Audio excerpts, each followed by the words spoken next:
कार्यक्रम के पुण्यार्चक हैं श्री कंवरलाल जी, महावीर प्रसाद जी पाटनी, आरके ग्रुप, मदनगंज, किशनगढ़, राजस्थान।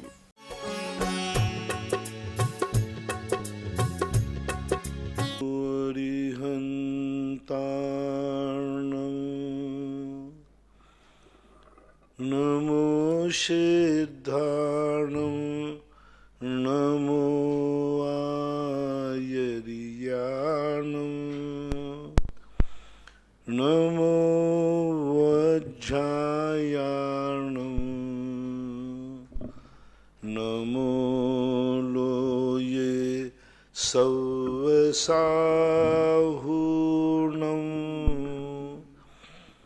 पंच परमेष्टि भगवान की जय। आचार्य श्री गुरुवर कुंद कुंद महाराज की जय। आचार्य श्री गुरुवर विद्यासागर महाराज की जय।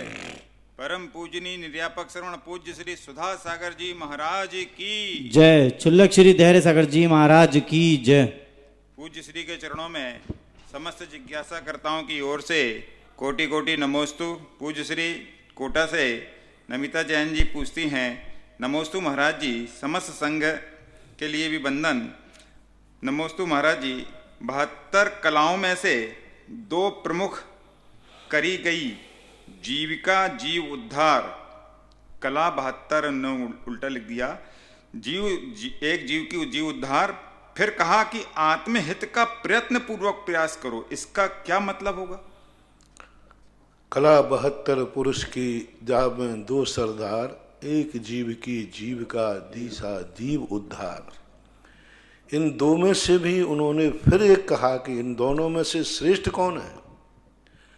आजीविका के लिए तो एक मजबूरी है, आजीविका तो वेदना का प्रतिकार है, आजीविका तो बीमारी की दवाई है, आजीविका हमारी जिंदगी का लक्ष्य नहीं होना चाहिए। आजीविका हमारी जिंदगी की समस्या है जिसका हमें समाधान करना है। क्षुधा रोग है इसलिए रोटी खाना है, रोटी हमारा लक्ष्य नहीं होना चाहिए। रोटी और कपड़ा मकान हमारी जिंदगी का लक्ष्य नहीं होना चाहिए, ये तो आजीविका है। इनमें प्रयत्नपूर्वक जीव उद्धार यानी आत्मा भी मुख होना, आत्मा की तरफ होना, इसको प्रयत्न करना चाहिए।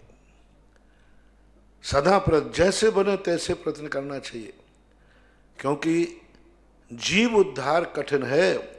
आजीविका तो सभी कर लेते हैं, चारों संज्ञाओं की पूर्ति तो चारों गतियों के जीव करते हैं। आजीविका तो सब लोग कर लेते हैं, कुत्ते बिल्ली त्रियन पशु पक्षी भी आजीविका कर लेते हैं, वे भी अपनी जिंदगी चला लेते हैं। पशु पक्षी भी जंगलों में रहने वाले जिंदगी चला लेते हैं। उसके लिए जितना एक संसारी प्राणी पूरी जिंदगी खपा रहा है, पूरा समय उसी में लगा रहा है, तो यहाँ आचार्य ने ये संकेत किया कि इसके लिए इतना समय, इतनी स्थितियां बनाने की जरूरत नहीं है। वास्तविक प्रयत्नशील होना है। प्रयत्न यदि करना है तो अपने आत्म उद्धार के लिए कहो, यानी 2 में सरदार हैं, सरदारों में भी फर्स्ट जीव उद्धार होना चाहिए। इनका दूसरा प्रश्न है, इष्ट स्थाने धरती इति धर्मः, ऐसा कहा गया है, यानी आत्मा ही धर्म है। सो हम इसे कैसे समझे महाराज जी, क्योंकि उपादान पुरुषार्थ सब कैसे बनेंगे? रेफरेंस पद्मनंदी पंचमी शतका गाथा 133। इष्ट स्थान को प्राप्त कराने वाला धर्म है, आत्मा को धर्म नहीं कहा वहां पर। इष्ट स्थान है धरती इति धर्मः, उस धर्म जो आत्मा को उच्च स्थान पर बैठालता है वो धर्म है। आत्मा को धर्म नहीं कह रहे हैं, आत्मा में धर्म प्रकट करना है। जैसे समंत भट्ट महाराज ने कहा, क्या कहूँगा मैं, देश्यामी समीचीम धर्मम कर्म निवर्णम संसार सत्वान संसार दुखान सत्वान धरती उत्तमे सुखे। आत्मा को उत्तम सुख में ले जाएगा, आत्मा को सुख नहीं कहा, सुख यानी वहाँ धर्म ही है। तो यहाँ आत्मा और धर्म को भिन्न कहा। आत्मा धर्मी है और धर्म जो है उस धर्म को प्राप्त करने की बात उन्होंने कही कि वह धर्म जो है इष्ट को जो प्राप्त करा दे, इष्ट धरती, इष्ट को प्राप्त करा दे, इस स्थान पर जो ले जाए। और इष्ट क्या है? परम सुख। इष्ट क्या है? निर्विकल्प सुख। इष्ट क्या है? रत्नत्रय। इष्ट क्या है? ज्ञान चेतना। इष्ट क्या है? ज्ञायक स्वभाव। इष्ट क्या है? परम पारनामिक भाव। तो जो हमारे परम पारनामिक भाव को, परनिरपेक्ष परिणाम को, शरीरातीत आत्मा के सहज स्वभाव को प्राप्त कराने वाला होता है, वह धर्म कहा जाता है। आत्मा को धर्म, आत्मा में धर्म हो सकता है लेकिन धर्म आत्मा नहीं हो सकती। आधार आधे संबंध है, क्योंकि धर्म पर्याय रूप होता है और आत्मा द्रव्य रूप है। जीव द्रव्य रूप है और धर्म पर्याय रूप होता है। धर्म, आत्मा द्रव्य त्रिकालिक है, धर्म त्रिकालिक नहीं होता। आत्मा अनादि अनंत काल से शाश्वत है, लेकिन धर्म अनादि शांत नहीं, अनादि अनंत नहीं है, सादि अनंत है। धर्म की पर्याय हमें प्रकट करना है आत्मा में। आत्मा तो कल भी थी, आज भी है, कल भी रहेगी, लेकिन उसमें धर्म नहीं है, धर्म से रहित है। इसलिए धर्म पर्याय रूप होता है, धर्म व्यक्त रूप होता है। यहाँ शक्ति रूप धर्म की बात नहीं है। शक्ति की अपेक्षा तो सभी लोगों के पास धर्म है।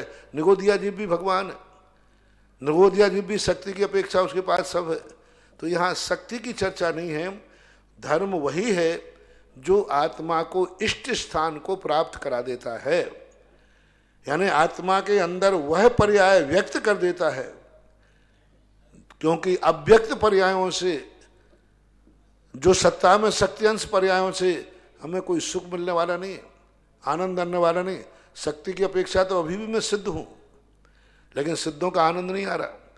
जो पर्याय शक्ति में बैठी हुई है वही पर्याय यदि व्यक्ति में आ जाएगी तब अनंत सुख मिलेगा। तो धर्म क्या करता है? अंदर जो शक्ति में पड़ी रूप शक्ति है उसको व्यक्त रूप पर्याय का रूप दे देता है। धर्म क्या करता है?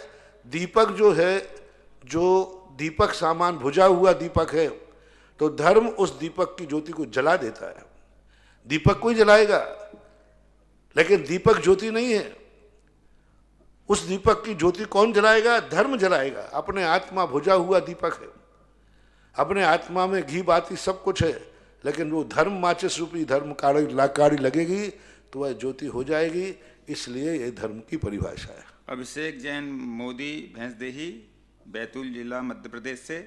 नमोस्तु महाराज जी, विधान में कलश स्थापना में मंडल के चारों कोनों पर 4 कलश रखकर करना चाहिए या मंडल के ईशान कोण पर एक ही कलश स्थापना करना चाहिए? और क्या कलश पर नारियल के नीचे पान रख सकते हैं? एक ही कलश रखना चाहिए। रख सकते हैं, 4 भी रख सकते हैं। 4 रखने के बाद एक तो आपको रखना ही पड़ेगा मुख्य कलश। 5 कलश होते हैं, एक कलश रखें या फिर 5 कलश रखें। पान आदि पत्तों के संबंध में अपने यहाँ कोई चर्चा नहीं है, वैष्णव लोगों के यहाँ इसकी चर्चा है। अपने जैनागम में ऐसा कोई पान आन का कोई ऐसा रूप नहीं बताया गया। धीरज जैन, मदनपुरी कॉलोनी, सहारनपुर। मेरे आराध्य गुरुदेव के चरणों में मेरा नमन। महाराज श्री, मेरी जिज्ञासा है कि हम जब अपने मंदिर में श्री जी का अर्घ चढ़ाते हुए किसी अन्य तीर्थ क्षेत्र के भगवान का स्मरण करते हैं तो गुरुदेव क्या इसमें कोई दोष लगेगा या वेदी में विराजमान भगवान की महत्ता पर कुछ फर्क पड़ेगा? नहीं, कोई फर्क नहीं पड़ेगा। हमारे यहाँ जिनेंद्र भगवान की मुद्रा है, इसमें दूसरे जिनेंद्र देव की कल्पना करने में कोई बाधा नहीं, कोई दोष नहीं। महाराज श्री, हम विद्यार्थी हैं, अनुभव जैन अशोकनगर से बोल रहे हैं। हम विद्यार्थी हैं महाराज श्री, और हमारी अवस्था में हम ऐसी जगह हैं कि जहाँ मंदिर गुरु का सानिध्य पास में न हो। तब हम आपसे जिज्ञासा करते हैं कि आज के समय में जहाँ व्यक्ति पुण्य के उदय में ज़्यादा पाप करता है, सप्त व्यसनों में लीन रहता है, वहाँ हम कैसे अपने पुण्य के उदय में और पुण्य बढ़ाएं ताकि हम उन सप्त व्यसनों की तरफ उन्मुख न हो सकें? सावधानी, अपनी सावधानी बनाओ। जहाँ मंदिर नहीं है, अपने घर में जो मंदिर में समय लगता है, ऐसे कुछ पाठ, भक्तांबर पाठ, विनतियाँ, पूजाएं भी आप कर सकते हो बिना द्रव्य के। स्वाहा के स्थान पर नमः बोल दो। ओम ह्रीम जन्म जरतु विनाशनाय आदिनाथ चंद्राय नमः, सब आप बोलिए तो पूरी पूजा आप कर सकते हैं। अकेले अष्टद्रव्य नहीं चढ़ाएंगे, भगवान नहीं हम, लेकिन जो समय मंदिर में लगता है वो वहाँ देना चाहिए, ऐसा करना। खुशबू जैन नरसिंहपुर, पूज्य श्री के चरणों में नमोस्तु। मेरी जिज्ञासा है, आपने कहा था कि नेता को अपने दोष देखना चाहिए और दूसरों के गुण। तो मेरी शंका यह है, जिज्ञासा है कि घर का नेता हो या संघ का नेता, यानी आचार्य भगवान, यदि दूसरों के दोष नहीं देखेंगे तो कैसे दंड देंगे? अनुशासन व्यवस्था कैसे बनेगी? दोष दो तरफ से देखा जाता है। एक सुधारने के लिए दोष देखा जाता है तो वो दोष ही नहीं कहलाता। सुधारने वाला जो दोष होता है वो इतनी कुशलता से सुधारता है कि उसको बदनाम भी नहीं होने देता और उसको सुधार देता है। हमारे शास्त्रों में उपगुहन अंग के अंदर एक सेठ की चर्चा आती है। एक ब्रह्मचारी ने मंदिर से या एक किसी व्यक्ति ने छुड़ा लिया, तो देखो कितने ढंग से सुधारने की कला। सारी दुनिया में पहले तुम डिंडोरा पीट दो, सारी दुनिया पीट दो, फिर तुम कहो मैं तो इसलिए कर रहा था जिससे सुधर जाए। मैं तो उपगुहन काय का उपगुहन चोर चोर करके लाया है सेठ जी के स्थान पर पहुंचा तो सेठ जी ने कितना झूठ बोला, कितना झूठ बोला। कोतवाल उसके पीछे पड़ रहा है, सेठ जी ये चोर है, ब्रह्मचारी चोर है, चोर है, चोर है। सेठ जी ने जान लिया कि चोरी तो उसने की है, तुरंत कहा नहीं इसने चोरी नहीं की, मैंने ही मंगवाया था। ये सम्यक दृष्टि सरासर जानता हुआ इतना झूठ बोलता है। क्या तुम्हें किसी का दोष देखते समय इतनी उपगुहन करने की शक्ति है? साक्षात चोर को कहो कि मैंने बुलवाया, मंदिर का चोर था। कौन है इतना उपगुहन करने वाला? पहले तो उसको दुनिया की दृष्टि में इज्जत दिलाओ। उपगुहन का अर्थ ही नहीं है किसी के दोषों को, मतलब उसको पहले आप ये दिलाओ, सारी दुनिया में इज्जत दिलाओ, उसकी जो बेइज्जती होने वाली उस बेइज्जती से बचाओ, फिर उसको अकेले में समझाओ कि तुमने ये क्या किया। तो क्या आप जानते हैं मैंने चोरी की? हाँ मैं जानता हूं। तो आप झूठ क्यों बोले? बोले इसी का नाम उपगुहन अंग है। तो जब व्यक्ति किसी को सुधारने के लिए दोष देखता है तो वो उपगुहन से भरा हुआ रहता है, उसकी बेइज्जती नहीं करता, उसकी इज्जत दिलवाता है, उसका सम्मान दिलवाता है, सारे अपने सिर पर ले लेता है। ऐसा नेता होता है। गुरु जब अपने शिष्य के दोष देखते हैं बहुत गूढ़ होते हैं। मूलाचार्य में कहा जिनके पेट में शिष्यों के सारे दोषों से भर करके जिनका पेट बड़ा हो गया है, इतना बड़ा हो गया है कि जिसमें सारे शिष्यों के दोष समाहित हैं, लेकिन वो कभी अपने मुंह से उगलते नहीं है, कहते नहीं है। हर व्यक्ति आचार्य नहीं बन सकता। दोष देखने के, सुधारने की दृष्टि से दोष देखना और एक दूसरों की निंदा की दृष्टि से अपमानित करने के लिए हमें किसी का दोष पता पड़ चल जाए, फिर देखो हमारे मजे। और हमें बड़ों के दोष और पता चल जाए, फिर देखो हमारे अंदर ऐसी गैस बनती है कि हम उसका डिंडोरा पीटे बिना नहीं रहते। ये लक्षण नहीं है। लक्षण वो है कि दोष मालूम होते हुए भी उस दोष के कारण सामने वाले की इज्जत खराब नहीं हो जाए, स्वयं अपने पेट में रखता है। ऐसा श्रीमती गुणमाला निर्मल कुमार जैन रोटियाई से, महाराज श्री के चरणों में कोटिसा नमोस्तु। महाराज श्री, अभी कुछ दिनों पहले देव उठनी एकादशी निकली, कुछ जैन परिवार भी इसे मनाते हैं, क्या ये जैन आगम से सही है और इसका क्या स्वरूप है? कोई चर्चा नहीं, जैन आगम में से कोई चर्चा नहीं। जिनेश सेठी इंदौर से, महाराज श्री के चरणों में कोटिसा नमोस्तु। महाराज श्री, क्या किसी के घर में कुत्ता हो तो उस घर में मुनि श्री आहार ले सकते हैं, साधु आहार ले सकते हैं? अब फार्म हाउस वगैरह पे है तो ठीक है, घर पे है, घर में यदि कुत्ता है तो नहीं लगेगा, क्योंकि वो सब कुछ छू रहा है पूरे घर में। पहली बात, कुत्ता मत पालो।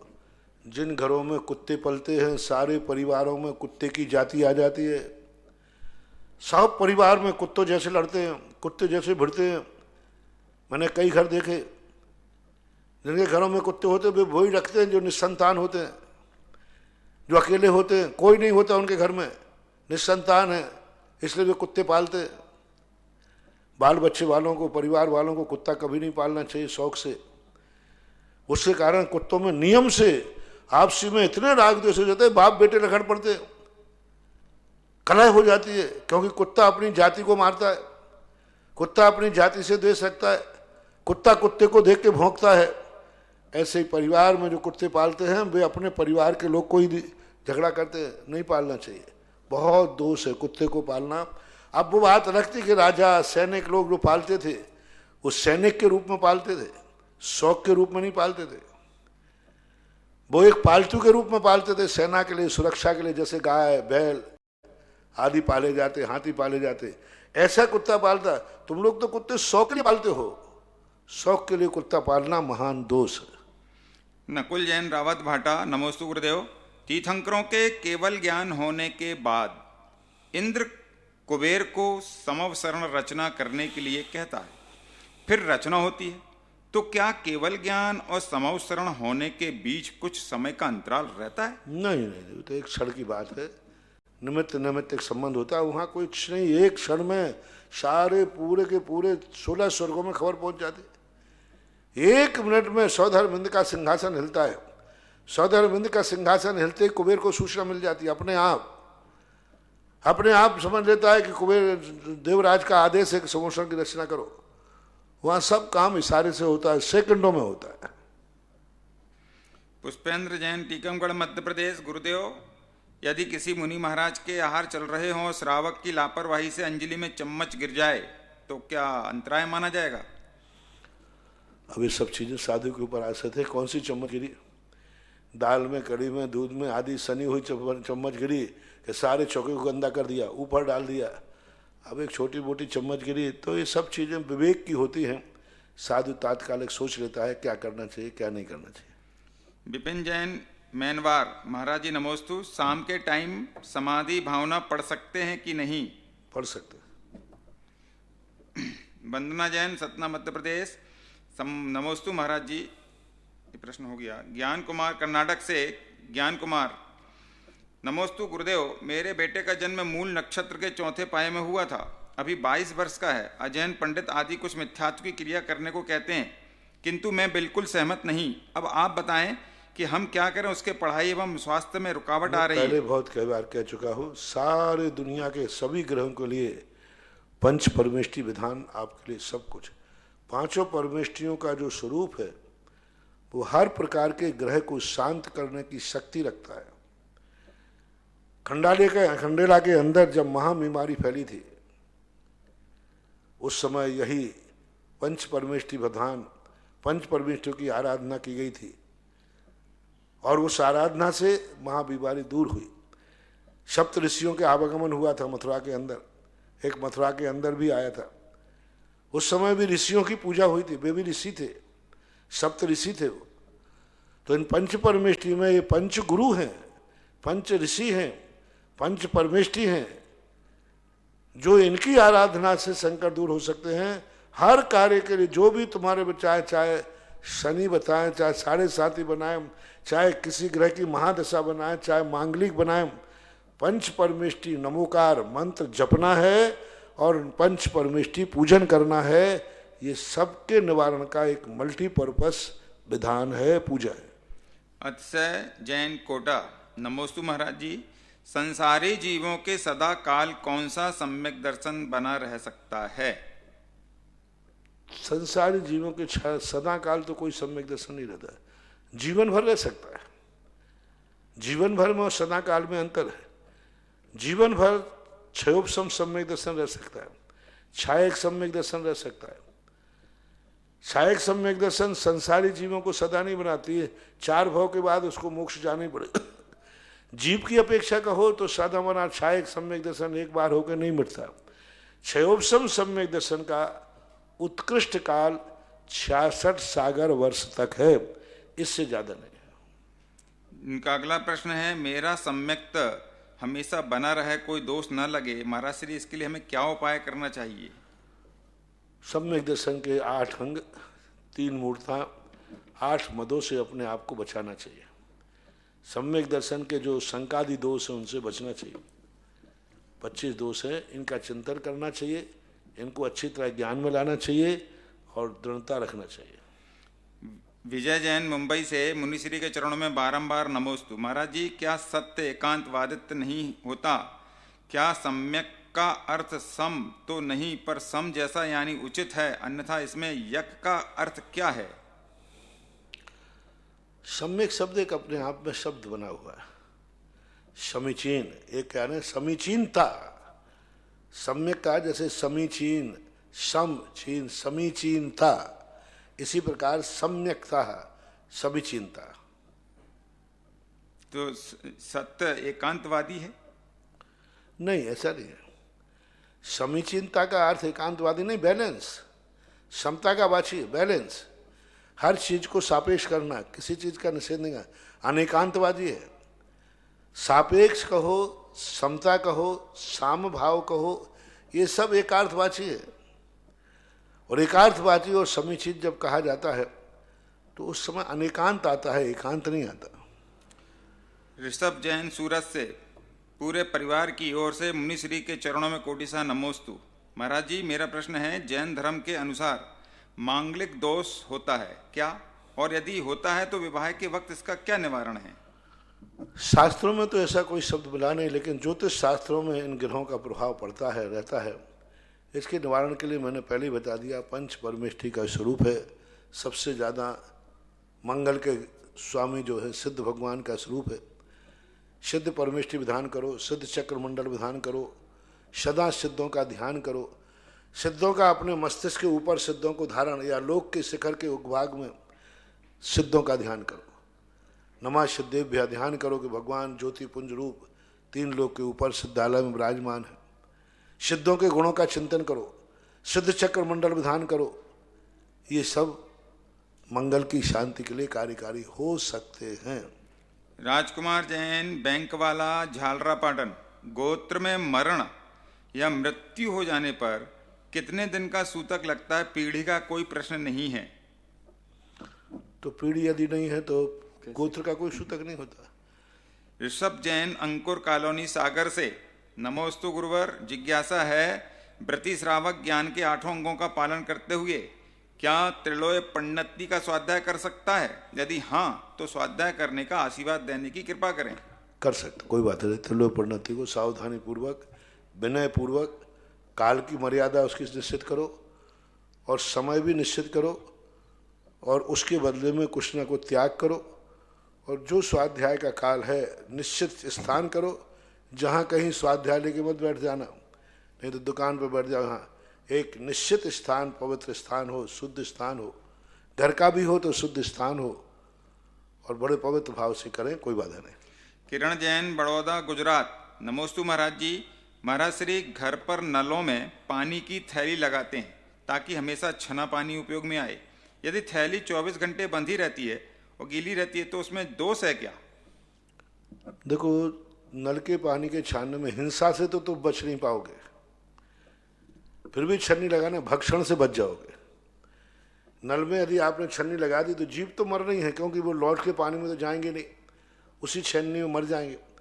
लेकिन न छान कर पीने से कम मांस भक्षण से बच जाओगे।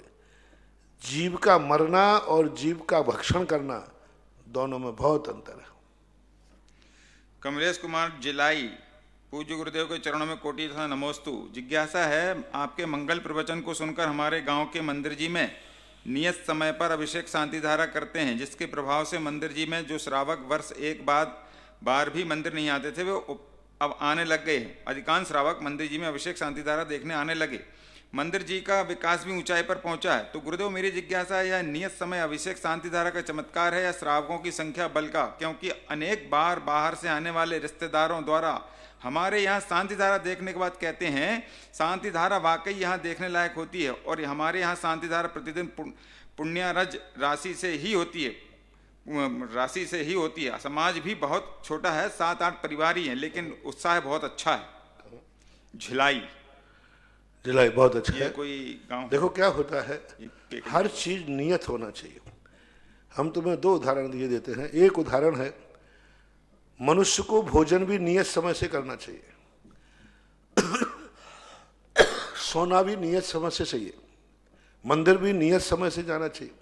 इससे अनेक लाभ हैं। ब्रह्मांड की सारी शक्तियां तुम्हारा इंतजार करती हैं कि ये व्यक्ति भोजन करेगा, इस समय ये सामायिक करेगा, इस समय ये पूजा करेगा, इस समय शयन करेगा। यहाँ तक कि आपके टॉयलेट बाथरूम का समय भी निश्चित होना चाहिए। हाली बीमारी की बात नहीं कह रहा हूँ, सामान्य रूप से निश्चित होना चाहिए। हम इतने बजे ही शौच जाएंगे, इतने बजे ही बाथरूम जाएंगे, आप देखना आपका शरीर उस समय तैयार रहेगा, और वो उस तैयारी बहुत जबरदस्त तैयारी होगी, और वो तैयार शरीर आपको उस समय बहुत पॉजिटिव एनर्जी देगा। जब चाहे सुसु चले जाओ, जब चाहे शौच चले जाओ, नहीं, बीमारी की नहीं कह रहा हूँ, बीमारी है, दस्त है, लेकिन जनरली आपको बांधना चाहिए। पानी पीना, जब चाहे पानी पी लेते, 2 घूंट करके पी लिया, बॉडी तैयार ही नहीं। आपकी बॉडी, आपकी मशीन अभी अन्न को पचाने में लगी है, क्योंकि आपका जाना बंद हो गया और आपने तुरंत पानी डाल दिया।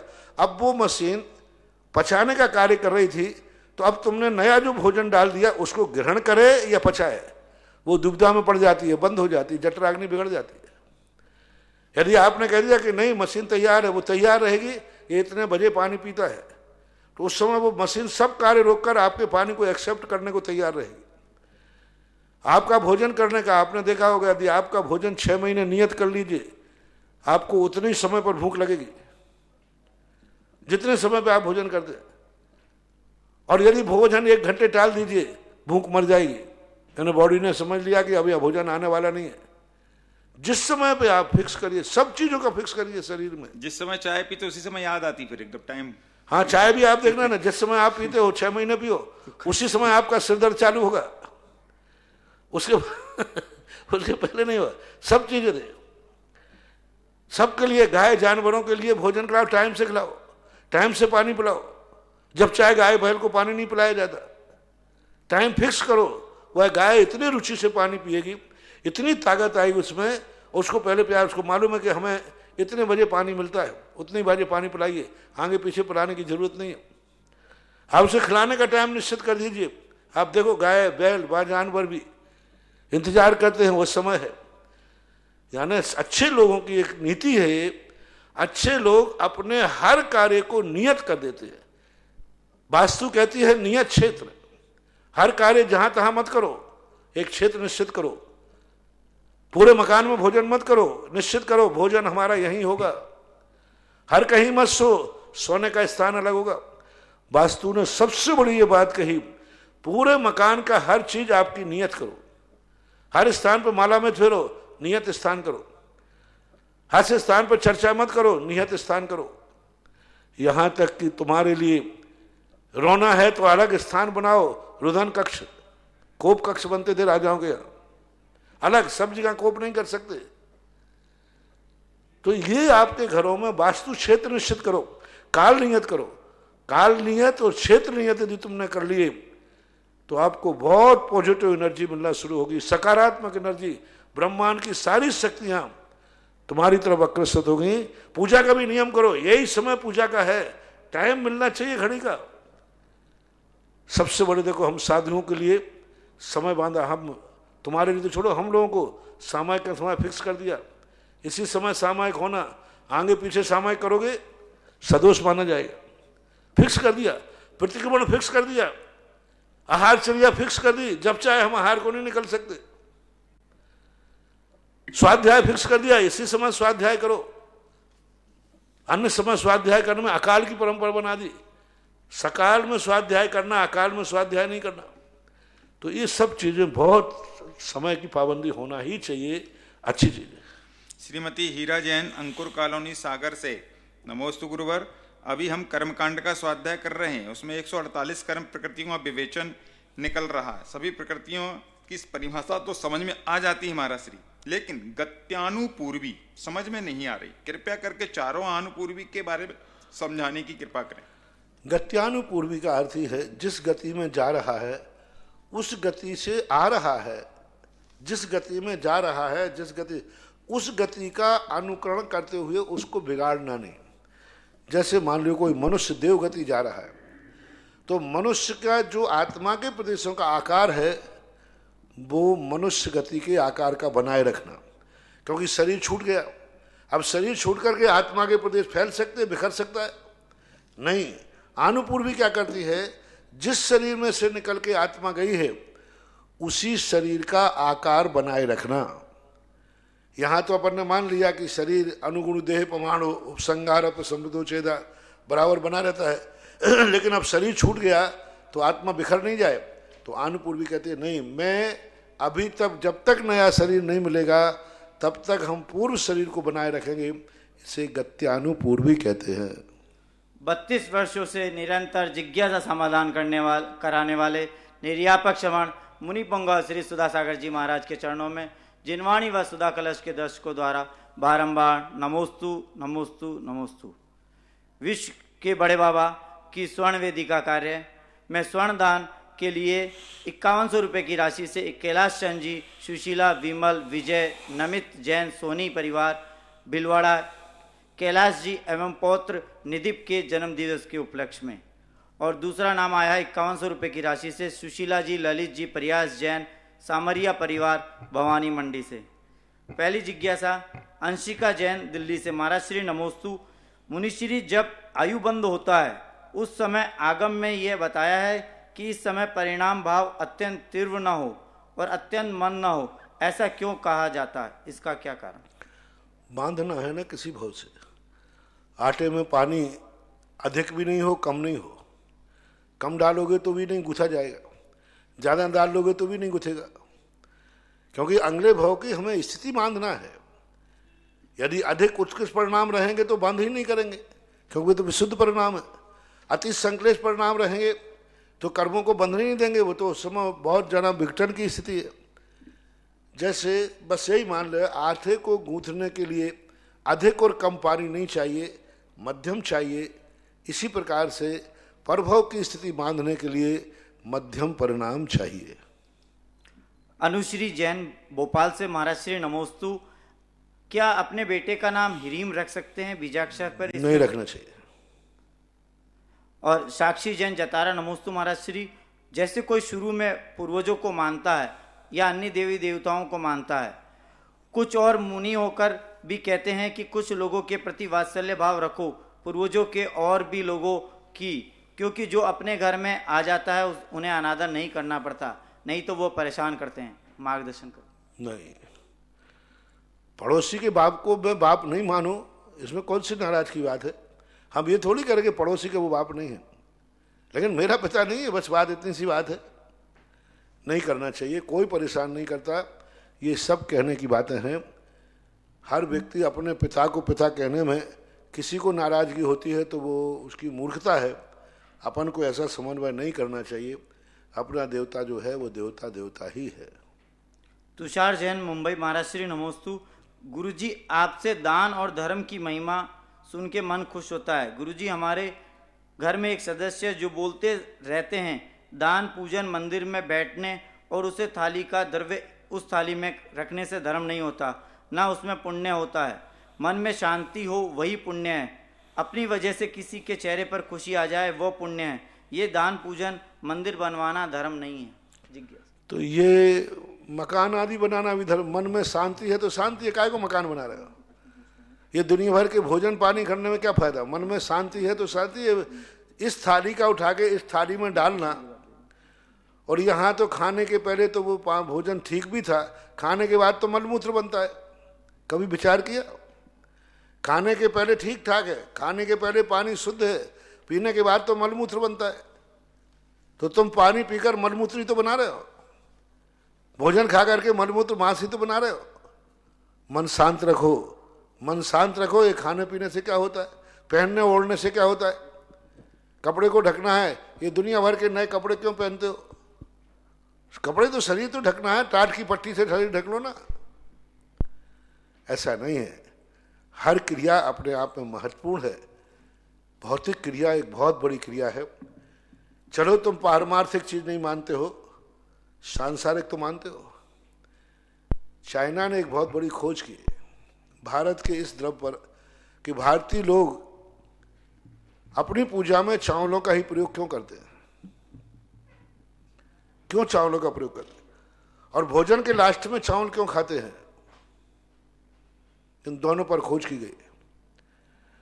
तो इतना बड़ा खोज निकला, उन्होंने बताया, पेपर में पढ़ा था मैंने, कि चावल की थाली आध घंटे यदि तुम्हारे सामने रखी रही, 24 घंटे तक इतनी बड़ी ताकत दे देता है कि कोई भी नकारात्मक ऊर्जा तुम्हारे लिए घर में प्रवेश नहीं कर सकती, तुम्हारे जीवन में नहीं करती। क्योंकि वो आध घंटे यदि अपने चावल रखे हुए, आध घंटे उसके सामने चावल रखे रहे, फिर देखो उसकी नदी 24 घंटे तक उसको कोई बद्दुआ देवे, नकारात्मक ऊर्जा, उसका कुछ भी नहीं बिगड़ेगा। इसलिए सारे भारत के जैनी अपने भगवान की पूजा में चावलों का प्रयोग करते, क्योंकि चावलों में वो ताकत होती है जो हमें नकारात्मक नेगेटिव विचारों से बचाती है। शक्तियों से बचाती है। आहार के बाद चावल क्यों खाते हैं भारतीय लोग? सारा भोजन करने के बाद भले 1 गिलास खाएंगे, नकारात्मक ऊर्जा। वो चावल जो अंत में उसने खाया है, वो चावल उसको 24 घंटे नकारात्मक ऊर्जा से बचाएगा, नकारात्मक शक्तियों से बचाएगा, दुश्मन की बददुआओं से बचाएगा। दुश्मन हमारा हित करना चाहेगा तो हित नहीं कर पाएगा, क्योंकि चावल में एक ऐसी शक्ति होती है जो नकारात्मक शक्ति को बाहर फेंकती है। और अनाजों की अपेक्षा पूजा में चावल ही प्रयोग क्यों किए जाते हैं? गेहूं है, चने हैं, मक्के हैं, ज्वार है, अन्य किसी अन्न में ऐसी ताकत नहीं है, ये चावलों में है। तो भौतिक सुख तो है ही, कम से कम भौतिक शक्तियां तो मिलती ही हैं। ऐसे लोगों के लिए विचारधारा की तुच्छ विचारधारा कहलाती है। उनसे कहा करो कितने संसार के कार्य हैं, इनमें क्या मिलता है, क्या होता है इससे, क्या होता है इन सब चीजों से दुनिया के तुम कार्य करते हो? उन संबंध में विचार नहीं करते।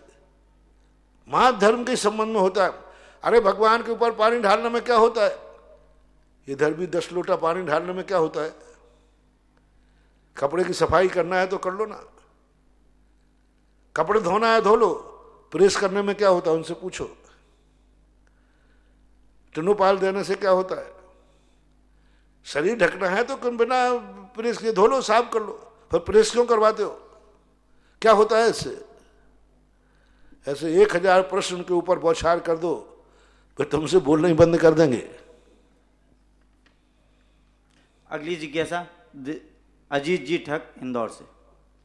महाराज जी के चरणों में बारंबार नमस्तु नमस्तु नमस्तु। महाराज श्री, मेरी जो जिज्ञासा है, हम एक छोटी सी यात्रा के लिए बहुत दिनों से सारी तैयारियां करते हैं कि किसी प्रकार की असुविधा नहीं हो, परंतु जो एक महायात्रा है कि संसार से एक दिन जाना है, फिर भी हम गाफिल होकर उस तैयारी को पूरी नहीं कर पाते। ये क्या कारण है और हमें क्या करना चाहिए? मेरी जिज्ञासा का हमारी सबसे बड़ी भूल यही होती है कि हम ये मान के चलते हैं कि हमें भवांतर में जाना ही नहीं। विश्व का सबसे बड़ा आश्चर्य यह है, जो नियत है उसी से डरता है।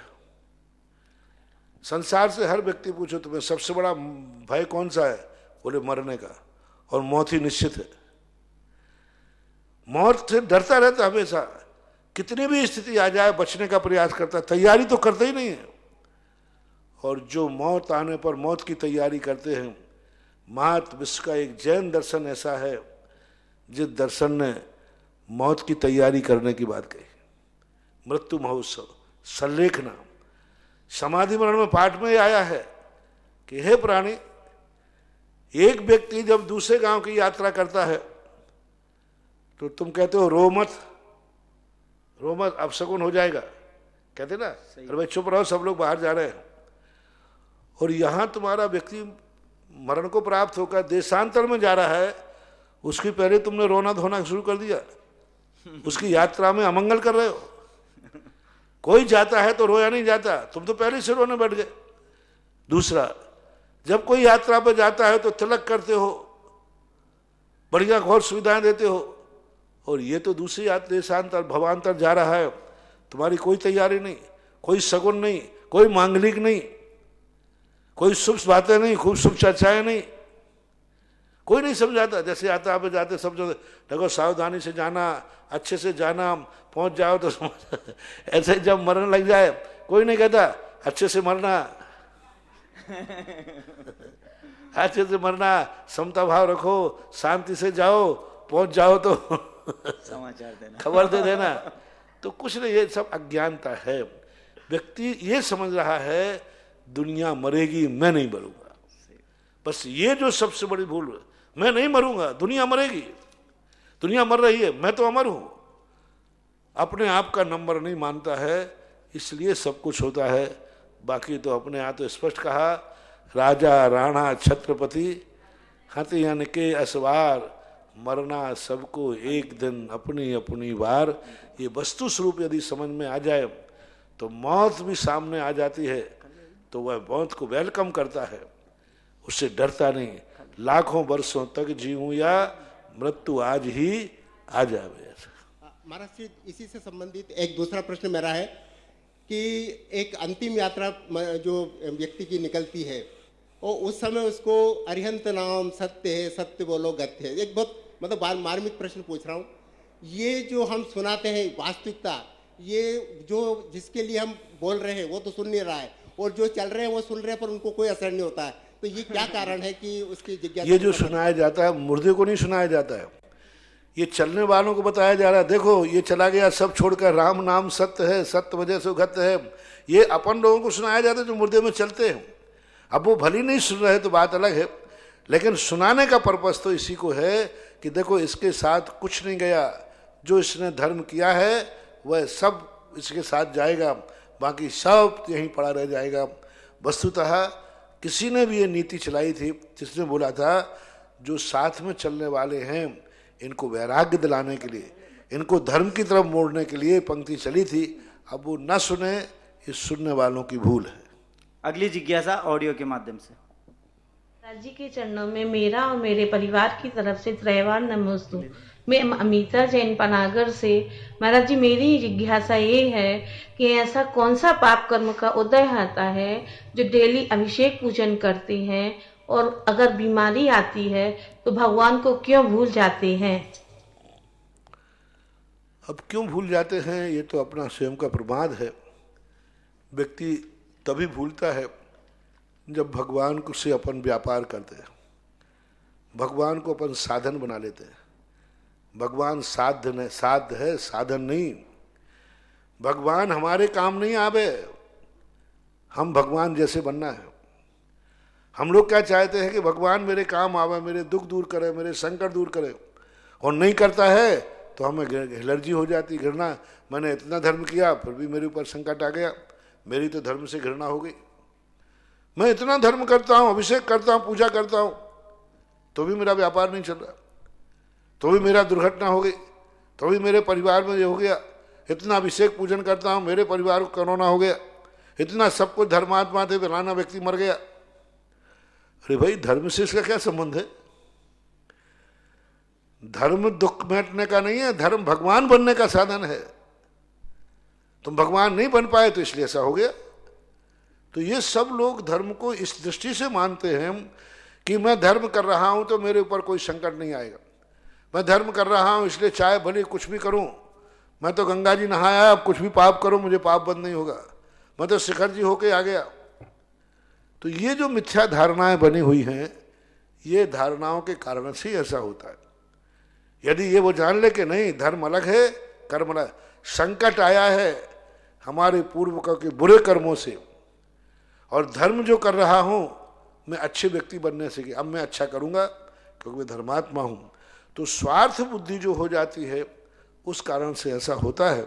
स्वार्थ बुद्धि नहीं रहे तो धर्म को चाहे सुख आवे चाहे दुख आवे, धर्म तो वह शाश्वत अपनाता है। अगली जिज्ञासा। पूज्य गुरुवर श्री सुधासागर जी महाराज के चरणों में कोटि कोटि नमन। नमोस्तु मुनिवर।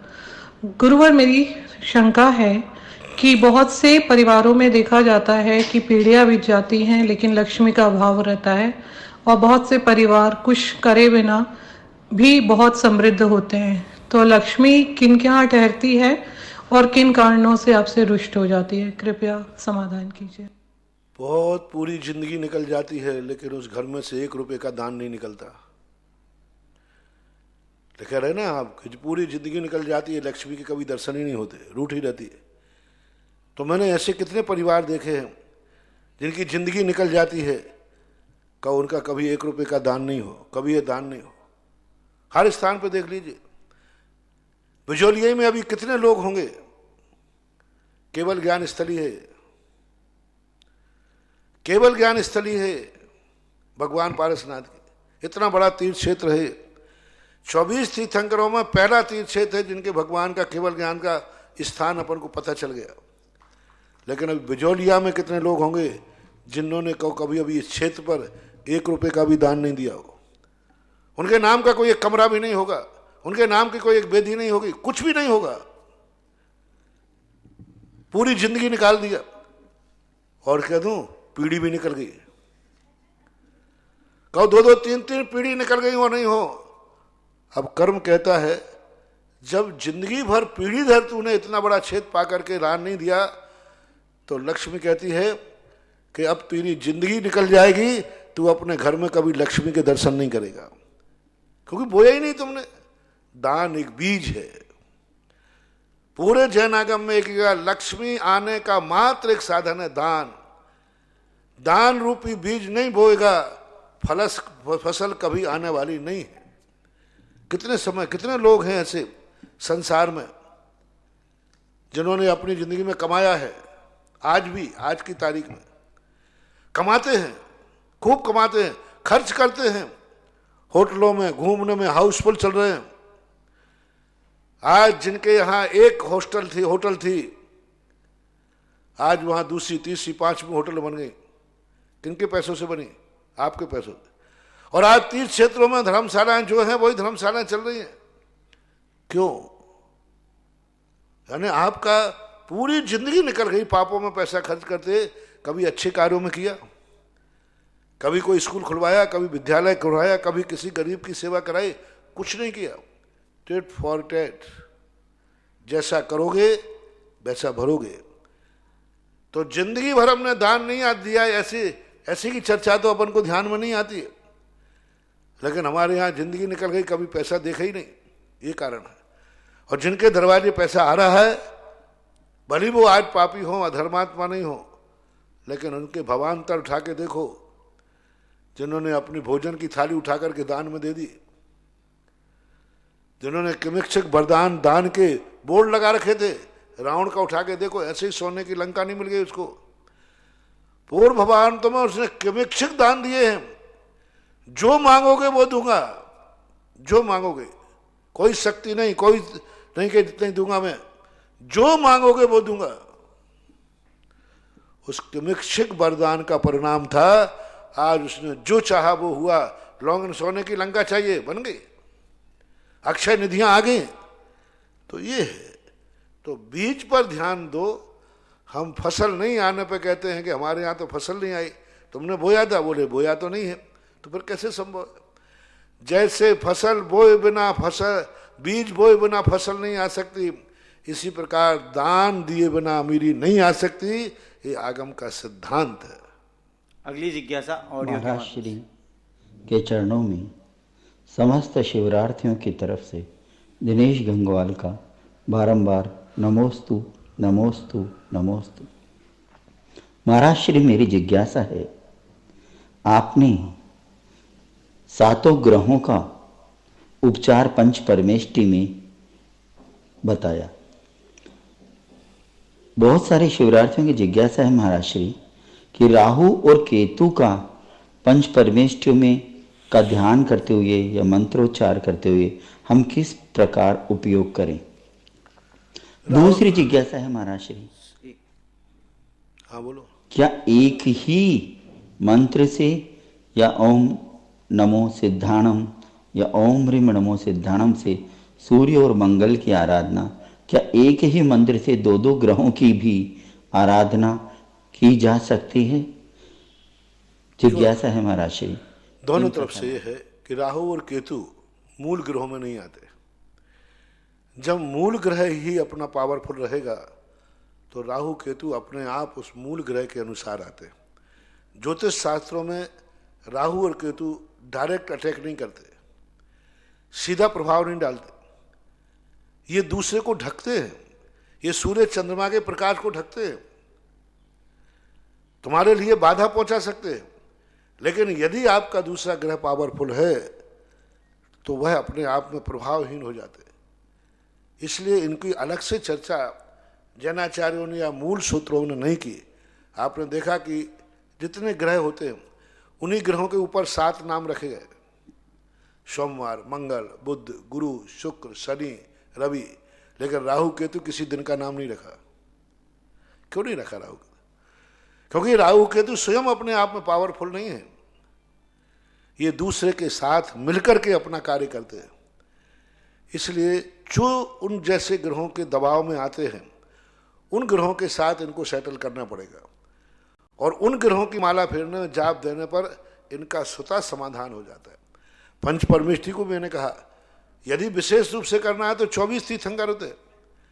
24 तीर्थंकरों में एक भी, सारे तीर्थंकरों किसी ना किसी ग्रह का शांत करने में सक्षम है। हर तीर्थंकर के साथ एक है, क्योंकि हर तीर्थंकर का बीजाक्षर अलग अलग है। हर तीर्थंकर के बीजाक्षर अलग है, और जब बीजाक्षर अलग हैं तो उनकी राशि अलग है, राशि अलग है तो उनका प्रभाव अलग है, प्रभाव अलग है तो उनकी साधना भी अलग है। 24 तीर्थंकरों के मंत्रों को उसमें डीप में उतरना पड़ेगा। लोग क्या करते हैं, इन सब मंत्र तंत्रों के लिए मात्र संसार में उपयोग करने लग जाते हैं। हम लोग क्यों नहीं बताते? हम लोग चाहें तो ना जाने कितनी साधनाओं का कितना रूप बता दें, लेकिन हम बता के करें क्या? किसी को भी धर्म कार्य में प्रयोग नहीं करना, सब संसार के कार्यों में प्रयोग करेंगे, सब दूसरों के मिटाने का प्रयोग करेंगे, सब अपने पापों में प्रयोग करेंगे। एक व्यक्ति अच्छे में करेगा, 10 लोग तो उसको करेंगे कि अपन को डाका डालना है, जुआ खेलना है, पाप कार्य करना है। रावण ने देखो ना, इतनी शक्तियां सिद्ध करने के बाद किस में प्रयोग किया? धर्म के नाश में, अधर्म के विकास में। सबसे बड़ी समस्या यह है कि व्यक्ति धर्म की उन क्रियाओं को आजीविका का साधन बना लेता है, संसार का साधन बना लेता है। परमार्थ के साथ संसार बनाए तो चल जाए, लेकिन वो परमार्थ नाम की चीज तो करते ही नहीं, संसार ही पूरा कर लेता है। यानी वो खेती तो करता है गेहूं के लिए नहीं, भूसे के लिए। यदि आज अभी मान लो मैं बता दूं कि मंगल के लिए, राहु के लिए या शनि के लिए ये है, 90% लोग माला फेरना शुरू कर देंगे। सबसे पूछना, भाई ये माला तुम काय के लिए फेर रहे हो? बोले मुझे शनि लगा है, मेरा व्यापार नहीं चल रहा है। उनमें से कितने लोग होंगे कि महाराज मुझे शनि लगा है, मैं मुनि नहीं बन पा रहा हूं, इसलिए मुनि बनने के लिए फेर रहा हूं। मैं धर्म कार्य नहीं कर पा रहा हूं, उस धर्म कार्य में कितने, एक आध तो आ जाएगा, लेकिन 99 कहां जाएंगे? संसार में। सब लोग, इसलिए तो सिद्धियां खत्म हो रही हैं, इसलिए तो हम साधु लोग मौन हो गए, इसलिए तो जैन दर्शन ने इस पर ज्यादा खोज नहीं की। जैन दर्शन की जो मूल परंपरा थी, ये ज्योतिष पर, इन शक्तियों पर ज्यादा खोज नहीं किया, क्योंकि वो जानते थे कि जितना हम इसको खोजेंगे लोग संसार बढ़ाएंगे, अराजकता फैलाएंगे, पंच इंद्रियों के विषय भोगों को बढ़ाएंगे।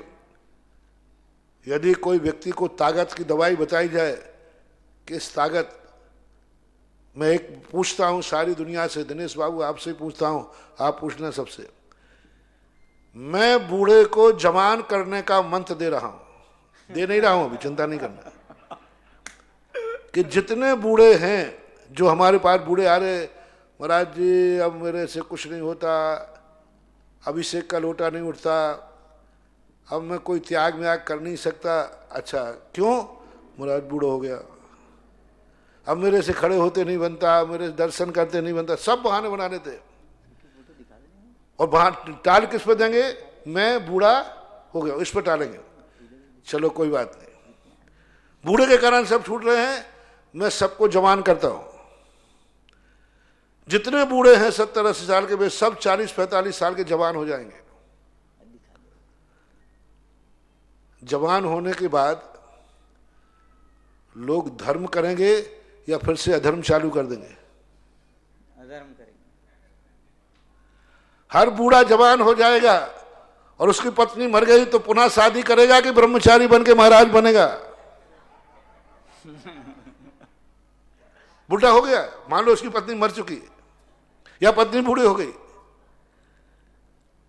दोनों क्या करेंगे? सब कुछ छूट गया तुम्हारा, अब तुम वृद्ध अवस्था में आ गए हो, लेकिन कुचित कदाचित तुम्हें पुनः जवान बना दिया जाए तो तुम क्या करोगे? क्या करोगे? नहीं महाराज मैंने संसार तो सब देख लिया, अब जवान बनूंगा तो सीधा आचार्य के पास जाके दीक्षा लेकर मुनि व्रत धारण करूंगा। कितने % लोग होंगे इसमें? 99% लोग जवान बनने पर पुनः पाप करेंगे, पुनः भोग विलासिता में फंसेंगे, पुनः वे जवानी की मस्ती में चले जाएंगे। इसलिए जैनाचार्य ने कहा कभी बूढ़े को जवान बनने का मंत्र मत दे देना, उसको बूढ़े बने रहना, कम से कम मरते समय धर्म तो कर लेगा। शक्तियां थी हमारे पास, मैं बहुत सोचता हूं, जब मैं कभी इस संबंध में मेरी उपयोग चला जाता है तो मैं तो एक से एक शक्ति, एक एक बीजाक्षर में देखता हूं, एक एक तीर्थंकर में देखता हूं, एक एक भक्तामृत काम में देखता हूं, और मन भी करता है इन शक्तियों को बताऊं, लेकिन जैसे ही बन आता है, देख ले ये तेरी शक्ति बताते ही सब पापी हो जाएंगे, ये अपना पाप डबल कर देंगे, ये अपना व्यापार डबल कर देंगे, ये संसार बढ़ाना शुरू कर देंगे। तुरंत रुक जाता हूं। महावीर कहते हैं मेरे से ज्यादा अकल मत लगा, मैंने इसलिए नहीं बताई थी कि इन शक्तियों को बताने से व्यक्ति पापी ज्यादा होगा, इसलिए इन सब चीजों पर त्रोहित है। बाकी जैन दर्शन में तो हर चीज की बड़ी स्थितियां बनी पड़ी हैं, दुरुपयोग ज्यादा होता है, सदुपयोग कम। महाराज श्री दूसरा प्रश्न था सूर्य और मंगल के लिए नमो सिद्धाणम की ही क्यों नहीं, एक माला दूसरे माला के लिए, दूसरों के लिए, सब कार्य मल्टीपर्पज मंत्र होते। नहीं, सूर्य और मंगल दोनों मतलब मैं देखो स्पष्ट नहीं बोलूंगा, मैं तो मुझे तुम झाड़ा फूकी चक्कर में लेना चाहो, मैं बहुत होशियारी से बोलता हूं। मैं सुन रहा हूं, मैं सुन भी ले रहा हूं, मैं 3 बार तुमने कह चुका। तुम स्पष्ट चाहते हो, मैं स्पष्ट कहूंगा नहीं, क्योंकि मैंने स्पष्ट कहा नहीं, और दुनिया में अभी व्हाट्सएप चल जाएगा, मंगल की शांति के लिए महाराज ने फलाना मंत्र दिया, तो कोई मंगल की शांति के लिए मुनि नहीं बनेगा, सब मांगलिक टाल के विवाह के चक्कर में पड़ जाएंगे। इसलिए मैं स्पष्ट बोलूंगा ना, मैं ये कह रहा हूं एक एक मंत्रों में इतनी ताकत है जो सारे ग्रहों को भी शांत कर सकते हैं, पर फर्क है के चरणों किसी को कम किसी को अधिक, ऐसा हो सकता है। अगली जिज्ञासा ऑडियो में जबलपुर से डॉक्टर पुलक गोयल का 3 बार नमोस्तु। महाराज जी, आपके आशीर्वाद से पंचास्तिकाय का स्वाध्याय YouTube पर बहुत अच्छे से चल रहा है। 70 गाथाएं कंप्लीट हो चुकी हैं। एक जिज्ञासा है, जीवास्तिकाय के उपसंहार करते हुए पूज्य आचार्य कुनकुन स्वामी ने जीव को 9 पदार्थ स्वरूप वाला कहा है, आत्मा को 9 पदार्थ स्वरूप वाला कहा है।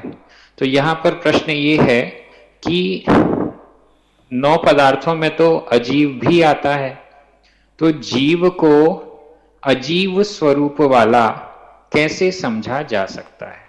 कृपया समाधान करें। नमोस्तु महाराज। बहुत बड़ी सोच है। देखो, वहां जीव को 6 द्रव्य रूप नहीं कहा, जीव कभी 6 द्रव्य रूप नहीं हो सकता, लेकिन जीव 6 तत्व रूप और 6 पदार्थ रूप हो सकता है। 7 तत्वों का संबंध जीव से है, 7 तत्वों का संबंध। जिस समय वह अजीब तत्व की तुमने बात कही, जीव जब पुद्गल के सहयोग में आता है, स्वयं अमूर्त की संज्ञा छोड़कर के मूर्त को पढ़ा, संसारी मुत्तो। संसारी में जीव को मूर्त कहा, क्यों कहा? अजीब का मूर्त तो अजीब होता है, तो जड़ के रूप में परिणत हो गया, क्योंकि मूर्त यानी अजीब। और जब जीव संज्ञा में आ गया, आश्रय और बंध के चक्कर में पड़ गया, कर्मों के चक्कर में पड़ गया, तो जीव को भी अमूर्त कर दिया गया। उस अमूर्त के चक्कर के अनुसार, उस अजीब के अनुसार अपनी परिणति कर रहा है। औदैक भाव, औदैक भाव कौन है? अजीब कौन है? जो स्वयं अपने आप में स्वरूप को भूल जाता है, जानने देखने की शक्ति खो देता है। सामने वाला जो जानता है वह है। हम इस किताब को कहें ये सोना है, ये किताब विरोध नहीं कर सकते, हमने सोना कह दिया। लेकिन खिली का नाम फलाने चंद है, मनुष्य, मैं कहूं पशु है, तो कहा महाराज जी मैं मनुष्य हूं, पशु नहीं हूं, क्योंकि उसके पास ज्ञान है। किताब नहीं कर सकती मुझे सोना क्यों करे, मैं तो किताब हूं। इसी प्रकार जब कर्म के चक्कर में आ जाता है व्यक्ति, जीव को कहता है ये मनुष्य है। मनुष्य तो अजीब होता है। देखो जीव पर लक्षण आ गया। मनुष्य तो एक गति है, मनुष्य तो एक पुद्गल का पिंड है, लेकिन वह मनुष्य को, जीव को मनुष्य कह रहा है, और मनुष्य जो अजीब है। संस्थान वाला कह रहा है मैं जीव काला गोरा हूं।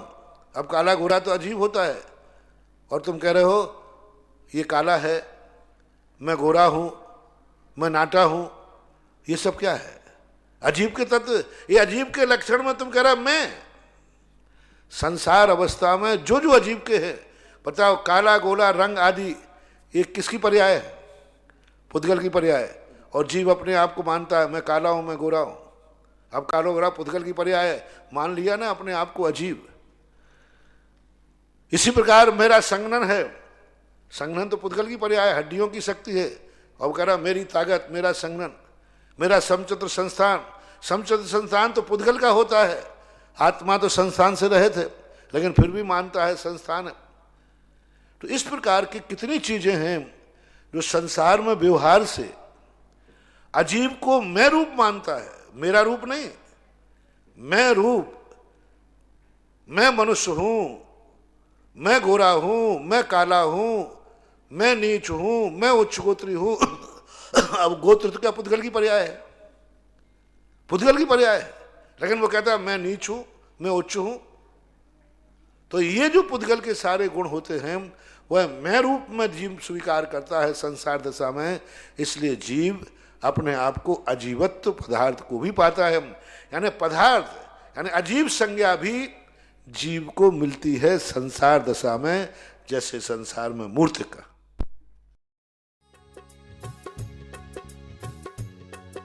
इस कार्यक्रम के पुण्यार्चक थे श्री कंवरलाल जी, महावीर प्रसाद जी पाटनी, आरके ग्रुप, मदनगंज, किशनगढ़, राजस्थान।